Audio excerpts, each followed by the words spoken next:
iPod Touch 4th Generation Take-Apart Guide. The 4th generation has a camera on the front and the back. It has a Retina display, and it's just over 1/4 of an inch thick. You can locate the model number, which is A1367, and the serial number on the back. To begin, you will need to use a small, flat tool and insert it gently between the glass and the bezel. Then carefully slide it down along the sides. Do not try to do this quickly, as you can damage the glass very easily.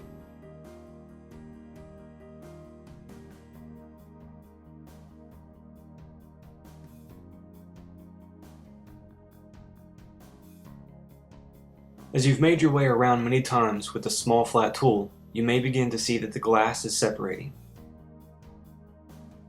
You'll notice that the glass separates very easily on the sides, however the top and bottom may require some prying.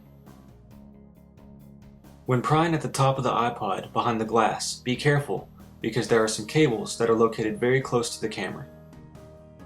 If you're not careful, this digitizer cable can be torn very easily. When taking off the glass, remove from the bottom first and leave the top like a hinge. Next, carefully use your flat tool to unplug the LCD cable from the logic board.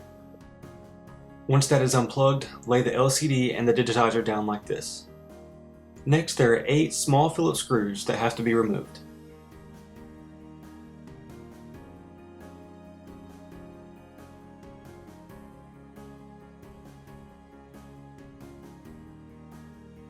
Next, look at the top left-hand side of the metal bracket where there's an indentation. Carefully insert the small flat tool to begin prying here. Be very careful to not damage the copper ribbon cable beneath it. Once it is loosened on the left side, you can then pry on the right side to take the bracket out.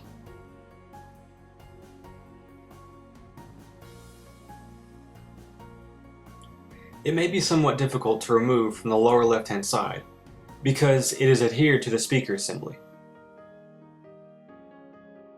When lifting the metal bracket out, make sure that the speaker assembly is staying in place because it can damage the cables. Next, remove the small Phillips screw that is located to the right of the camera. And then remove both screws located on each side of the dock connector.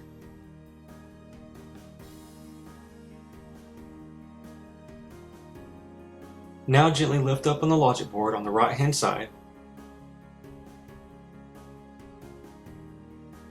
and lift up just enough to see the cables located beneath. This is the rear-facing camera cable. Use a small flat tool to unplug it from the logic board.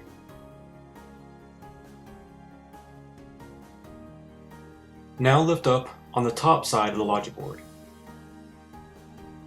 There are 2 more cables that have to be unplugged. Next is the front-facing camera cable. Use a small flat tool to unplug this as well.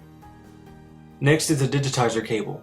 There may be some copper tape that wraps around it that has to be taken off first before you can unplug it.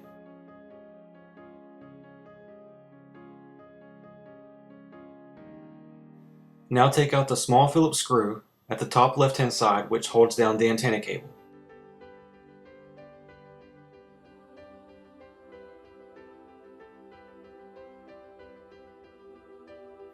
Now at the bottom, towards the right side of the dock connector, there is the headphone module. Use a flat tool to gently pry up and unplug the cable.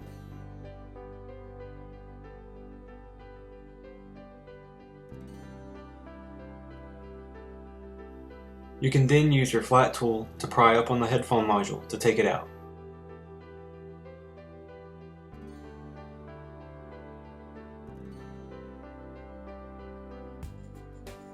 Now lift up on the right side of the logic board, leaving the left side lower because there is still a cable attached. Gently slide your flat tool underneath the copper tape that goes below the battery and pry this up. You will then begin to feel that the logic board and the battery are becoming loose and can be removed. The battery and logic board must remain together because they are soldered together.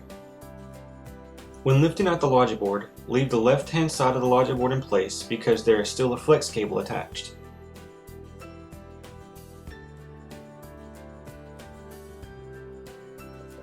Now remove the two small Phillips screws that holds down the volume button cable.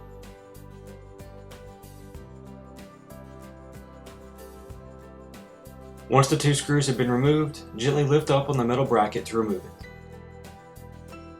Now that the logic board is flipped over, you can also lift up on the antenna cable and unplug it.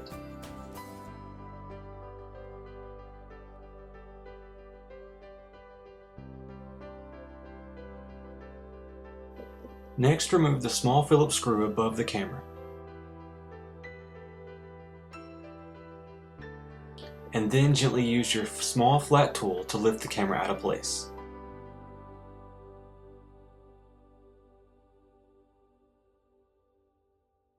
Then gently use your small flat tool to lift the rear-facing camera out of place.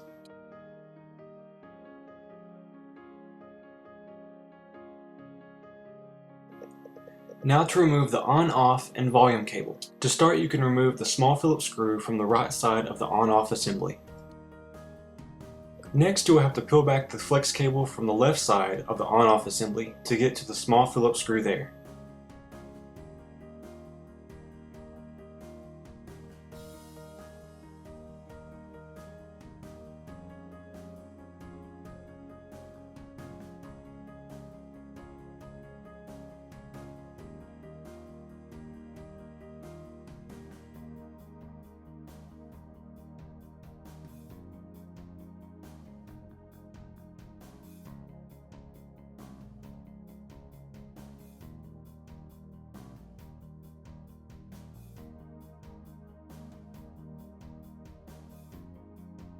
Once the cable is bent back enough, you can then remove the small Phillips screw.